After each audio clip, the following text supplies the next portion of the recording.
नमस्कार। जय भीम साथियों, दैनिक दस्तक पर आपका स्वागत है। मैं हूं आपका होस्ट जीपी गौतम। बहन जी का एक सोशल मीडिया पोस्ट और इस देश की एक हफ्ते भर की सुर्खियां बन जाती हैं। अभी कल बहन जी का एक सोशल मीडिया पर पोस्ट हुआ है जिसमें उन्होंने आकाश आनंद और आरक्षित सीटों से जीतने वाले जो सांसद, विधायक, मंत्री हैं और इसके अलावा सामाजिक संगठन चलाने वाले, इक्का दुक्का राजनीतिक पार्टियां चलाने वाले ऐसे तमाम नेताओं को एक लाइन में स्वार्थी और बरसाती मेंढक कहकर नई संज्ञा दी है।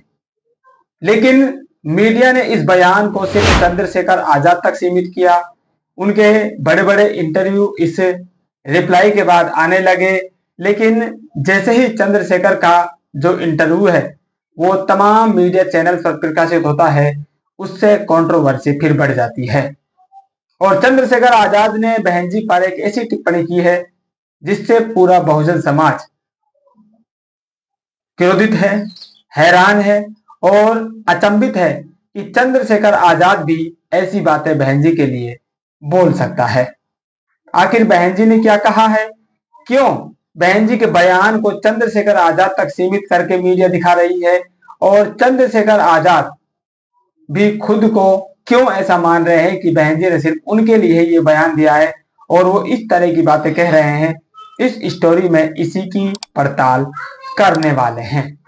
बहन जी सवेरे सवेरे ही यानी कि दोपहर से पहले 3 धड़ाधड़ सोशल मीडिया पोस्ट लिखती हैं, जिसको पहले ट्विटर के नाम से जाना जाता था, आजकल उसे एक्स के नाम से जाना जाता है। एक्स पर बहन जी की 3 पोस्ट आती हैं।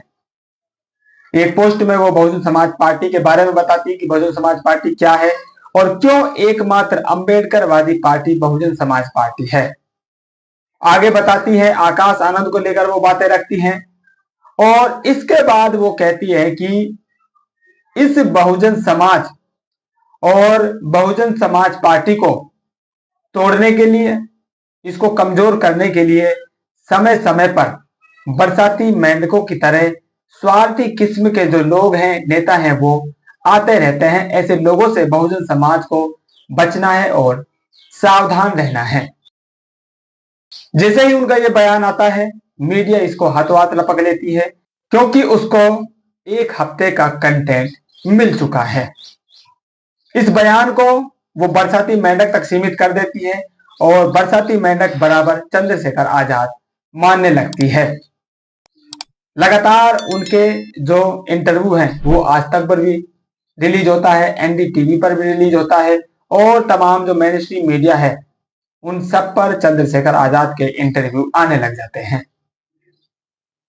क्या बहन जी ने चंद्रशेखर आजाद का नाम लिया? क्या बहन जी ने आजाद समाज पार्टी का नाम लिया? क्या बहन जी ने भीम आर्मी या अन्य किसी सामाजिक संगठन का नाम लिया?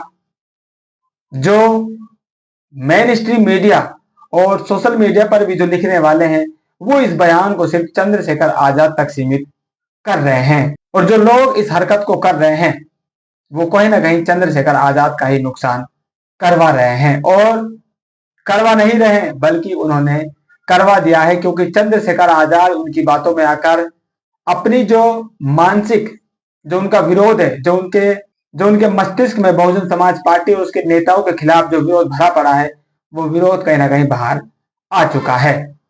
उन्होंने एनडीटीवी को दिए इंटरव्यू में एक ऐसी बात बोली है जिससे पूरा बहुजन समाज इस समय अचंभित है और चंद्रशेखर आजाद को लेकर अब सोचने पर मजबूर है कि चंद्रशेखर आजाद राजनीतिक तौर पर इतना गिर चुका है कि वो बहन जी और बसपा के खिलाफ झूठ बोलने से भी नहीं कतरा रहे हैं।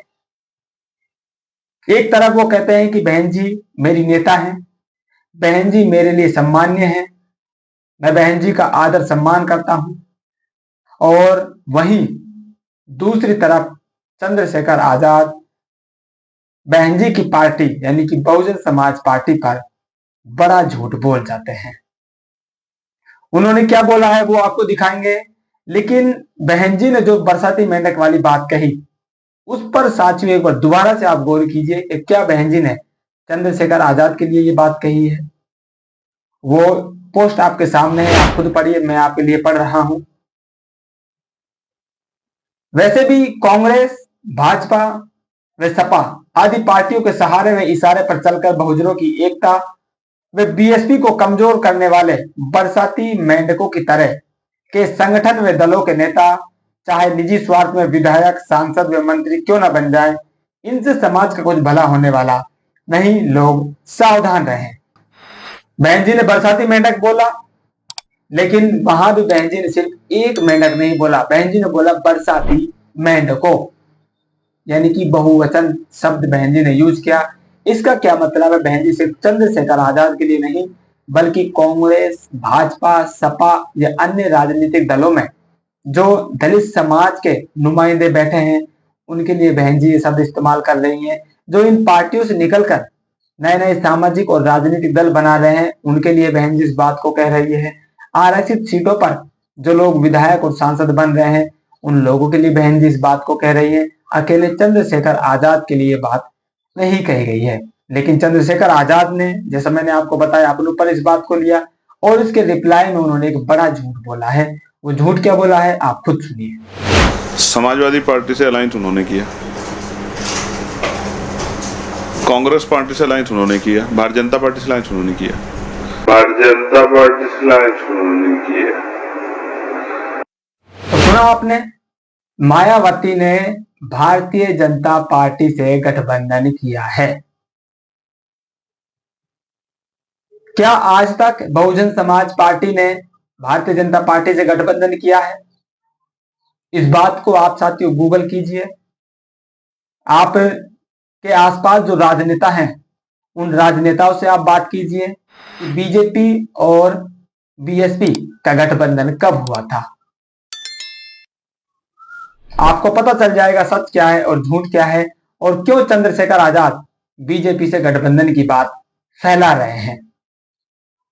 कांग्रेस से गठबंधन हुआ है, समाजवादी पार्टी से गठबंधन हुआ है, या अन्य किसी भी राजनीतिक दल से जब गठबंधन बहुजन समाज पार्टी ने किया है, तो वो अपनी शर्तों पर किया है। कर्नाटक में आपको याद होगा, एक विधायक जीतता है, समर्थन कांग्रेस को दिया जाता है, तो वो मंत्री पद ले लेते हैं। सिर्फ एक विधायक जीतता है और वो मंत्री बन जाते हैं, यानी कि अपनी शर्तों पर, अपनी बातों पर समर्थन दिया जाता है और गठबंधन किया जाता है। समाजवादी पार्टी से गठबंधन होता है तो बहन जी के आगे किस तरह से अखिलेश यादव और डिंपल यादव घूम रहे थे, आपने खूब टीवी पर देखा होगा। और अभी 2024 में जो लोकसभा के चुनाव हुए, इसमें किस तरह से जो विपक्षी दल हैं वो बसपा से गठबंधन के लिए लालायित थे, वो भी आपने खूब देखा होगा। लेकिन बहन जी ने उनको तवज्जो नहीं दी, तो उन्होंने बदनाम करना शुरू किया। और कौन लोग बसपा को गठबंधन में नहीं लेना चाहते थे, उनके बयान भी सार्वजनिक है, आपने खूब मीडिया पर सुने होंगे। बीजेपी से गठबंधन की बात जो कह रहे हैं, उनको याद कर लेना चाहिए कि अटल बिहारी वाजपेयी एक वोट से सरकार गिराने वाली पार्टी कौन थी? अटल बिहारी वाजपेयी बीजेपी से प्रधानमंत्री थे, बीजेपी की सरकार चल रही थी। उस सरकार को अगर किसी ने गिराया मात्र एक वोट से, तो वो बहुजन समाज पार्टी थी। और रही गठबंधन की बात, बहन जी ने आज तक, बसपा ने आज तक गठबंधन नहीं किया है। गठबंधन उसको कहा जा रहा है, उसको समर्थन बोलते हैं। जैसे बहुजन समाज पार्टी जीतने के बाद अपने जो विधायक है उनकी गिनती उनकी सरकार में शामिल करवा देती है और वो सरकार बन जाती है। इसी तरह बीजेपी ने बहुजन समाज पार्टी को समर्थन दिया था, उस समर्थन के बलबूते बसपा ने अपनी सरकार चलाई, अपने मर्जी से चलाई, अपने हिसाब से कामकाज किए। जब उनको लगा कि ये जो पार्टी है हम पर दबाव बना रही है, हमको काम करने नहीं दे रही है, तो उन्होंने सरकार को गिराने का काम किया। और लोग बाग अब तो ये भी कह रहे हैं कि एक सीट के लिए टीवी पर रोना कौन रो रहा था, गठबंधन के लिए लालायित कौन नेता थे। इस बात का जवाब भी अब वो चंद्रशेखर से मांग रहे हैं। आप राजनीति कर रहे हैं, पहले भी हमने कहा था आप राजनीति कीजिए, लेकिन किसी को बदनाम कर कर राजनीति आप मत कीजिए। अगर आप बहन जी बसपा को आप बदनाम करेंगे, उनके खिलाफ झूठ फैलाएंगे, उनको नीचे दिखाने का काम करेंगे, तो इसका नुकसान आपको ही होने वाला है। और जो बहुजन समाज पार्टी ने आपके लिए शब्द इस्तेमाल किए हैं वो शब्द फिर लोगों की जुबान पर चढ़ जाते हैं और जो सच्चाई उनमें है वो सच्चाई भी आपके ऊपर फिर लगा दी जाती है। इसलिए आप इस पहचान से बचिए। आप राजनीति कर रहे हैं, चाहे आप बहुजन समाज की राजनीति कर रहे हैं, चाहे आप दलित समाज की राजनीति कर रहे हैं, आप स्वतंत्र रूप से राजनीति कीजिए। और जो लोग आपके असल विरोधी हैं, जिन लोगों से मान्यवर साहब काशीराम बाबा साहब लड़े, जिन व्यवस्था से हमारे महापुरुष लड़े, उस व्यवस्था के लोगों से आप लड़िए, ना कि अपने ही समाज के लोगों से, अपने ही मिशन मूवमेंट को जो लोग चला रहे हैं उन लोगों के खिलाफ आप इस तरह की जो अनर्गल बातें हैं वो आप बोले। आप एक सांसद हैं, आप कई लाख लोगों की नुमाइंदगी प्रतिनिधित्व आप कर रहे हैं। इस तरह की जो सार्वजनिक झूठ है वो आपको शोभा नहीं देती है। और इस बयान के बाद साथियों चंद्रशेखर आजाद की छवि पर बहुत बड़ा दाग लग रहा है। इस तरह की जो बातें हैं लगातार अब सोशल मीडिया पर भी लिखी और बोली जा रही हैं। आप लोगों का क्या मानना है? आप लोगों की क्या प्रतिक्रिया है? क्या चंद्रशेखर आजाद सच बोल रहे हैं या फिर बहन जी ने जो बातें कही है वो चंद्रशेखर के लिए ऊपर सही बैठती हैं? जो भी आप सोच रहे हैं कमेंट में जरूर बताएं। फिलहाल इस अपडेट में इतना ही, मिलते हैं नई अपडेट में, तब तक के लिए जय भीम।